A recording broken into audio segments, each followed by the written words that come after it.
Welcome everybody to another episode of On Ghetto Story. It's your girl Agnes, and I'd like to take the opportunity to thank the sponsor of today's episode, Nova Studio.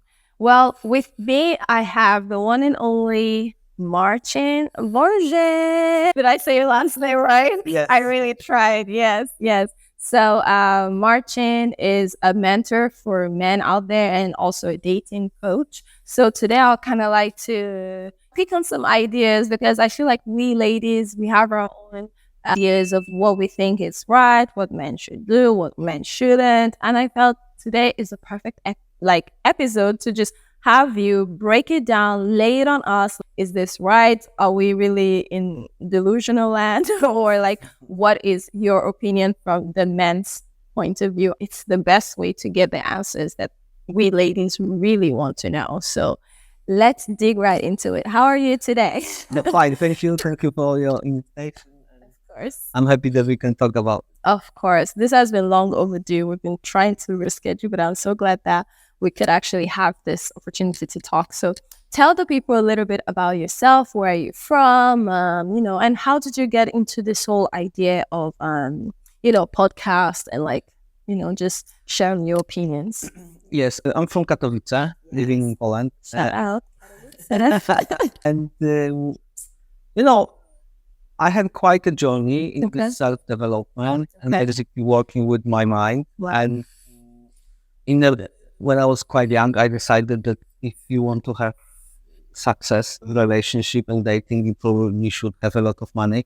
And the thing will be sorted. It will come after. Hey. Yeah, it's enough to have a lot of money and the girls will be waiting. It will follow everywhere. And of course, it doesn't work like this. Wow. So quite quickly, when I did my business, I realized that I need to put some more effort into simply getting to know myself, my mind, in order to really have fulfilled life. And then I went to spirituality. Wow. Some course, self. Actually, I was meditating a lot all over the world. Oh, wow. Monasteries and like doing Buddhist meditation for a really long time, traveling all over the world with my teacher and practicing proper meditation. Amazing. It was great and it changed my mind a lot. And when you were going around the world, that's a great part that I felt like some people should dig more into that. What made you go into this? Was it like something from your business? You're like, you know what, I just want to some self-discovery and stuff that made you... No, I realized that, only having a business, being successful in business doesn't really make you happy. Oh. And then you have no excuse anymore. Of course. So I decided that I really need to get to know my mind, it works. Right. Because if you want to be happy, you're supposed to know how this factory works. And what really brings happiness. Of course. And in order to get there, I decided that probably spirituality, meditation, and working with my mind will be the best solution. Amazing. And it changed a lot in my life because I realized that I stopped identifying with my ego so much, with all my thoughts, emotions, and feelings. Right. And I gained this inner distance, so I can basically decide how I want to react. Of course. Not like most people, they react automatically on whatever comes, right. And they seem victims or something like this. And it was cool. It really changed my mind. And did you find happiness? Yes, but I also discovered that these techniques and effect of meditation still doesn't heal your relationship, doesn't heal your stuff from the childhood which you didn't go through, doesn't really teaches you the right habits how to have relationships, because the meditation is not really made to solve those problems. And actually the solution is in modern psychology and simply get to know what kind of programming you have. Right. What triggers you, what isn't, and and work through it. Yes, and work through it. And we have a lot of hidden maps of behaviors which we gain in childhood, which we are not aware. Right. And quite often they don't work. They're not really the best way to go from point A to B. But because we don't have any other ones, we simply use them automatically. and having the same situation, the same breakups, the same cycle, partners, basically. the same cycles, without knowing why it happened. Yeah. True. So I decided that in order to have really like be a complete human being, I should get to know this stuff as well. Oh my goodness. And then I started to be interested in psychology, modern psychology. And what I find out is a lot of knowledge about being like manhood. Something which doesn't really, was not so known in Poland. But in US, people are dealing with it from some time already. Right. And you have writers like David Data, who was really introducing this spiritual manhood. And then my mentor, which is Dr. Robert Grover, who wrote the book No More Mr. Nice Guy. And he is like a first specialist from nice guy syndrome. Wow. And then when I discovered this, I decided I really want to get to know this. Yeah. And because this knowledge was so great, I could see it would really answer all my questions and help me to complete this process. Right. So basically, I studied with Dr. Robert Grover and became the first certificate therapist from nice guy syndrome in Poland. And then, in order to introduce this knowledge in Poland, I wrote the book about it. Amazing. And what is the book called? Integrated Man. It's integrowany męskość. And it shows basically all those hidden habits, how men behave, that it doesn't work, basically. And then how to change it and how to recreate your life this way that's complete and it works. Right. And now I simply run men's groups with the guys and some. Mostly just from Katowice or all around? No, it's online. Okay. Online men's supported groups. I'm not so specializing in dating. Okay. I'm not this kind of dating coach. Of course. Teaches you pick up lines. Okay. All the lies, how to pick up a girl. Okay. Because I know that even though if I work, on some people, it might not work on others. But then you still be the same guy after the pickup line. So you're basically trying to change them or trying for them to know themselves and everything before then going out there to find. Yeah, of course they have to practice. Yes. They have to practice to be bold. Yes. And go out and yes. Yeah, but it have to go from the inner change that they know themselves and they build their self-confidence. Not on this outside stuff. Just the shallow layers. Inner change, right? Which happened through the work that they made. Yes. So basically, this is my background, and we should simply talk about my experience. I love that. Wow, that's amazing. Okay, that book. Oh my goodness, you need to make an English copy. There's few of my friends I need to give this book to.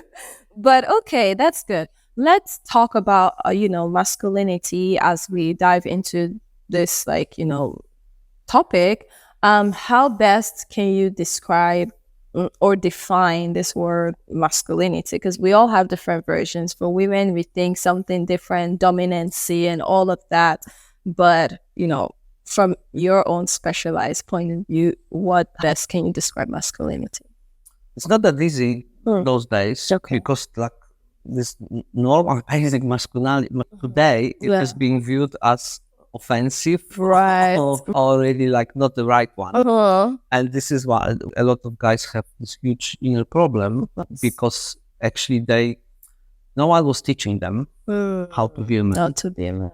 And quite often all the education they got was from ladies because normally, the fathers were quite busy. Right. And we are being taught how to be a man by the ones that were home. By moms, by all the teachers usually are female as well. And quite often they are not very happy people.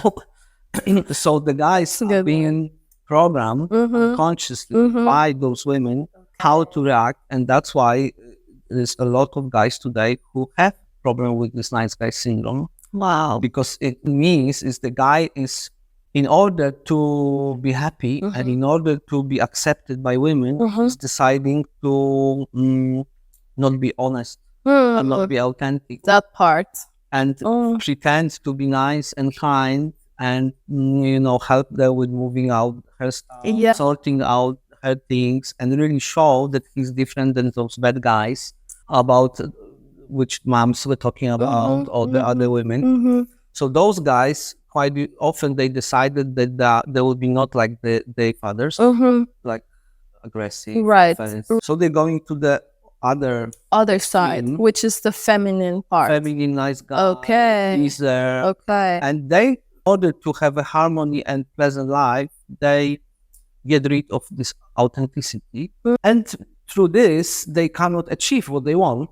Okay. Because women don't find it attractive. At least not for the long run. Yes. And quite often they really put the guy into friend zone straight away because he's putting himself in that zone. So basically, are you basically saying guys who are nice guys can't really, like, it's a facade, it's a mask on them, or that shows they're not masculine just because they're it's nice. More like self-defense mechanism. Okay. They're not aware of it. It's not like they're using it, you know, as a weapon or as a tool. It's just just this way. His way to act with women. Quite often, his mom introduced this kind of love that if you take care of my emotions, then you will be my partner. In childhood, I will love you or not. So they're basically programmed like this. And quite often they'll attract women which are quite similar to him. They can go into the same dynamic. Right. And this is how it works. And so this is, because you're asking about masculinity, what it is. So it is not. And what I'm teaching guys is how to get rid of all this habit and be honest, be authentic, put borders, express oneself, get in touch with his anger, with this inner power, come back to this man's ideology. What I'm trying to say, to accept and honor his grandfather, his ancestors. Exactly. Come back to connection with them. Yeah. Instead, because nice guys quite often feel better than the other guys because they are so nice. So you're basically saying all men are simply the same. The difference is just what you use to mask your inner emotions, the niceness and everything. But can you still be a man, a masculine man? Let's say you did with all of this and still have some nice quality about you, like no, sure. It's not about the extremes. Okay. It's you can be nice and polite and will be, because if you really get to know yourself, your shadows, your demons which you don't want to meet with, right, and you really accept them and somehow hug them with love, acceptance, right, then you have so much love and acceptance towards yourselves and all your dark sides and not perfect things. Then only from this moment you can really give it to other people. Well said. So you can be really strong and you're really powerful. At the same time, have this sensitivity and acceptance. And it's only through this work you can do it. Wow, amazing. So even going back kind of on what you're saying, basically saying that for men to be able to tap into their masculine quality, they need to really dig into their internal self and figure themselves out, really fix it, and then that way they can really go into their manhoodness. So if you're saying that, let's say this Mr. Nice guys, and they're not wanting to fix themselves, their issues from the internal outward, are you saying then they are more into their feminine quality, the feminine side, basically? Okay, wow. Yeah, because there is a dark side of nice guy. Because if he doesn't openly say what he wants, right, he have to use manipulation in order to get it. So quite often they use this cover contracts, which means he will do something for you which you didn't ask him to do. Right. Like in the hopes that getting something back. Exactly. And then after a while, he'll give you an invoice for it. But you didn't ask him. Yes. So. And I hear a lot of women always saying that, but I never asked you to do that. Exactly. Because they will always say this, I did that for you. Yeah, they want to put you in debt. So then they can expect from you. Right. This is not right thing to do. This is manipulation. And quite often they are not getting what they want. No one is paying those invoices because women feel that it was a manipulation. Right. They are really frustrated because they didn't get what they want. And in order to keep nice guy image, again, they will not show that they are frustrated in a normal way. They will use all kind of passive-aggressive behaviors in order to express it, which means they will be like not nice, poking you, and criticizing. They will be like avoiding you, ghosting you. Because they're not getting what they want. Yeah, but they will not do it direct. They're afraid to do it. So they will use because they're not tapping into their masculine energy enough. Oh, let me communicate and be upfront. Yeah, like, and this is how I those feel. behaviors are feminine behaviors, like the low feminine behavior, disconnect, Yeah. being like. So this is also not attractive, and women see all these dynamics. Right. First, he has no guts to really ask that he wants me to go on a date with him, but then see he's doing all Of this. So what do you want exactly? I have a client who for 3 months he was driving there to work and back. Listening all the stories about some ex-boyfriend. Oh my gosh. And he was doing this only in order to show how great he is, hoping that she will realize somehow. And of course, the moment he asked her out, she said, "Come on, but we are just friends," and so on. So he was really angry. Of course, because he had invested a lot of time, but she took it from the point of, oh my God, he's being my friend and he just is doing this. But going back also to another example, when it comes to men paying, like, let's talk about this money issue.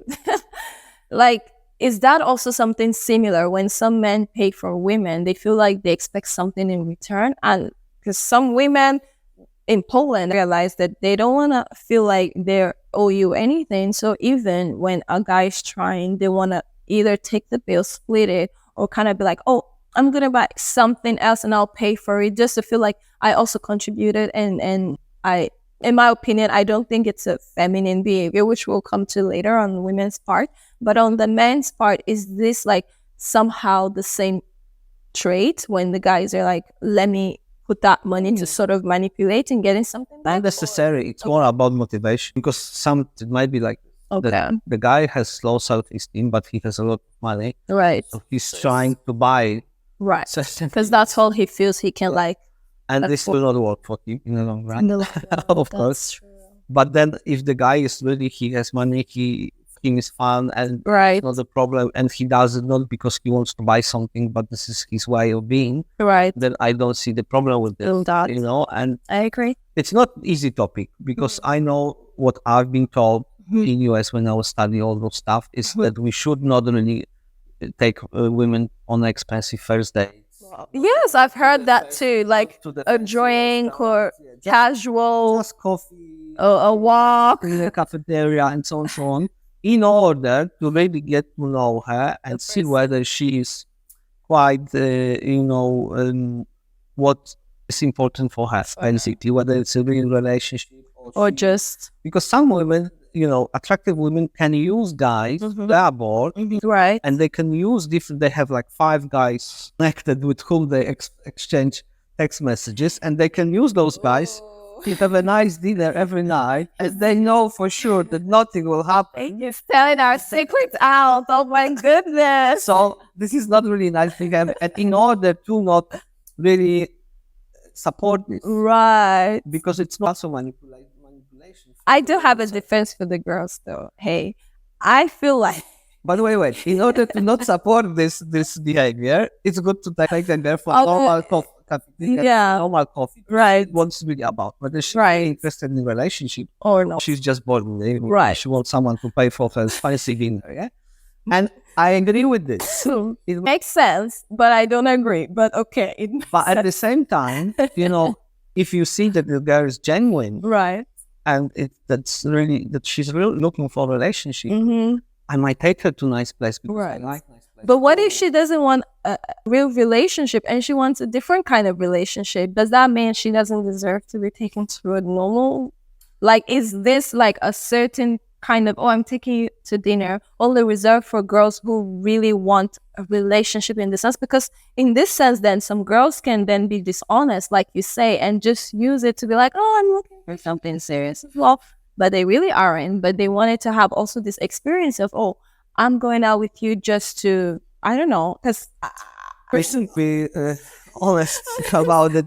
If she wants to have it, she should have money and go and just for themselves. Okay, that makes sense also. I think also it's a very cultural disparity, because in the States you're saying this, whereas in Africa it's totally different. I feel like things work around money, but they aren't solely based on money. If you're going to take a girl out, they expect that it needs to Don't even do let's go for a walk or coffee. Frankly, I